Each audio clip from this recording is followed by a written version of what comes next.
dapat hindi tayo mawala ng focus sa paghahanap talaga at pag-imbestiga. Kasi kailangan mahuli natin kung sino yung intruder na yun. Dahil naniniwala ako na sa kanya talaga si Anton. Di kaya si Brendan Salazar din ang intruder na yun? Diba yan na nga yung sinasabi ko sa'yo? Kasi wala namang ibang taong gustong magpatahimik kay Anton kung hindi yan si Brenda na yan eh. Pero kung siya nga may hawak sa asawa mo, ba't niya pabubuhayin to? Sorry, pero sinusundan ko lang yung logic. Friend, sorry ah. Alam mo kung masakit, pero nag-agree ako kay Joed.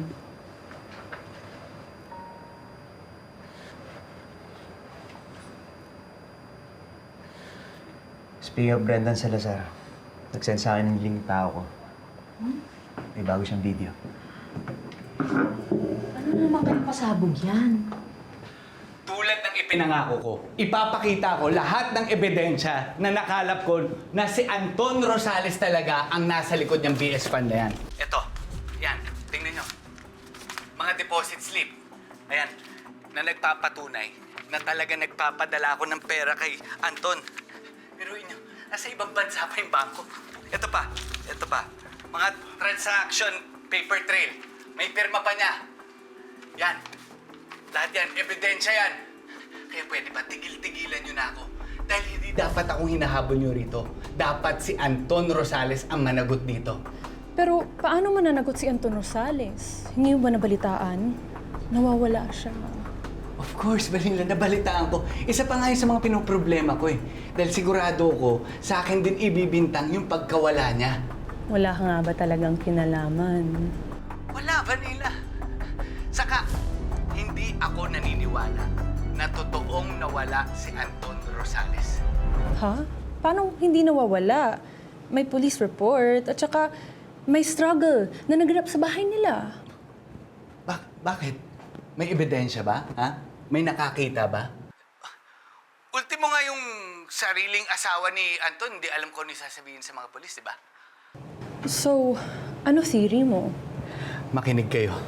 Makinig kayo sa akin na mabuti. Ang mga tao na tulad ni Anton Rosales ay mga desperadong tao. At gagawin ng desperadong tao ang lahat kahit papekein ang pagkamatay niya. What? Oh my God. You heard me right. Yung sinasabi ninyong mga struggle, doon sa pagkawala ni Anton, ano lang yun? Pakiramdam ko, stage lang yun. Set up lang yun.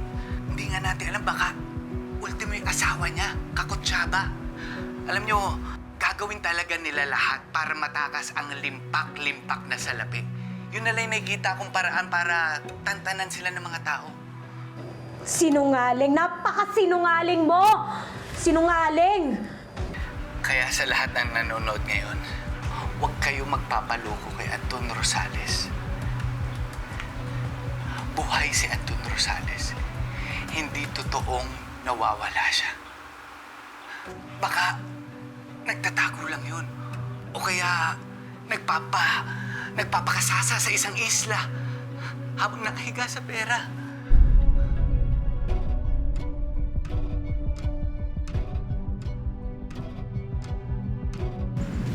Trending po agad yung bagong video ni Brendan. Base sa mga comments, mas pinaniniwalaan pa nila si Brendan kaysa kay Anton. Dahil wala si Anton para ipagtanggol ang sarili niya. Sinasamantala talaga ni Brenda na isisi talaga lahat kay Anton. Pero may mga ipinakita na dokumento si Brendan. May mga ebidensya siyang nagtuturo si Anton Rosales ang mastermind ng BS Funds. Kasinungalingan! Hindi ko pinalaki si Anton para gumawa ng ganitong krimen! Kilala ko ang asawa ko. Nakita ko yung struggles niya pagpasok niya ng BS Fund, kaya imposibleng may kinalaman siya doon. Kaso, hindi pa man, nahusgahan na siya. Na-judge na siya ng netizens. Guilty po ang tingin nila kay Noning. Isipin na nila yung gusto nilang isipin. Pero hindi magbabago yung paniniwala ko sa asawa ko.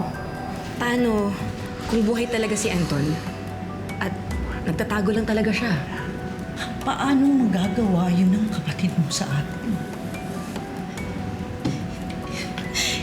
hahayaan na mag-alala tayo ng ganito sa kanya.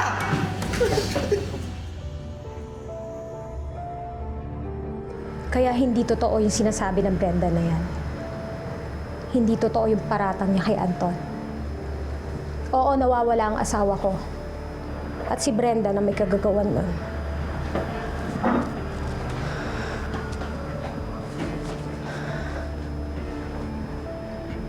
Pero nasa na si Anton?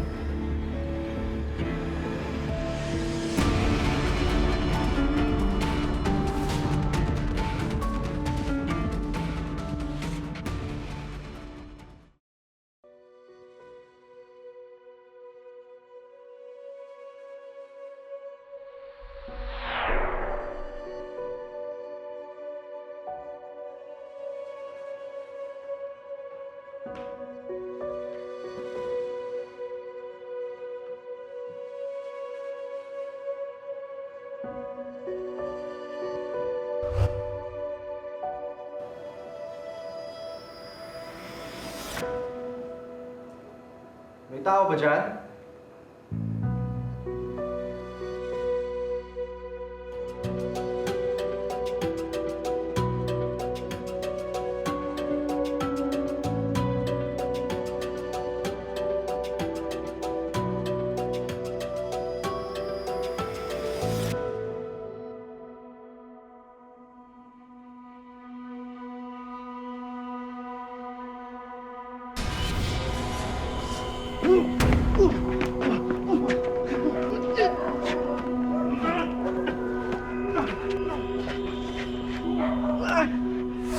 Si Millie. Si Millie.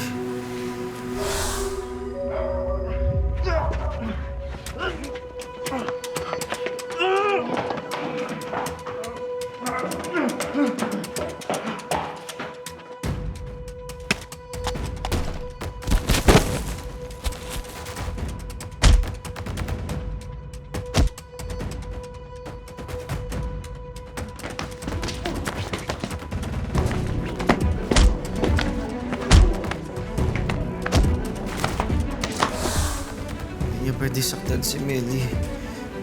Kailangan ko siya ilayo.